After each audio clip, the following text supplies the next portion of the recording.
Hey everyone, welcome to Wednesday Wisdom. I'm really excited to introduce you to this idea of Pratyahara, which is one of the 8 limbs of yoga that was explained to us or given to us by Patanjali in the Yoga Sutras.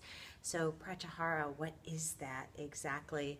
This is probably like the most mentally slippery of the 8 limbs to really understand, but what it means is it's this intentional turning inward of the senses. And so what does that mean? What that basically means is there's concentration and focus and effort to learn to disassociate or detach from the external stimulations in our life that get a reaction from us. So if you can think about a conversation you might have in which someone tells you something that doesn't resonate with you or upsets you, Pratyahara means that you can sit in that conversation and still be part of it and not react to it. So we're just able to turn inward to a place of stillness and a place of peace in the midst of lots of stuff going on around us. Focus and stillness and peace becomes available to us without so much effort. So it's kind of like when you first learn to do something, you have to try really hard and read the instruction manual and like practice it and check it. And then eventually you just do it without thinking. And it's the same idea. So Pratyahara is this very intentional effort to turn yourself inward.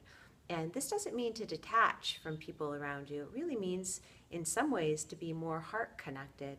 But we take the emotion and the reaction out of it so that we can be with people and really just be with them, be present for them, be a stand for them, allow them to have whatever reaction they're having, shared in word or nonverbal, and support and love them without going into their trash can with them, without having our own emotional reaction and creating a story from it.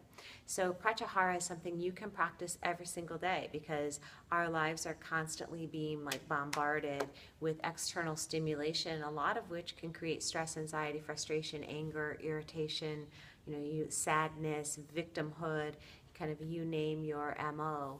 And we all have our own MO, our go-to patterns.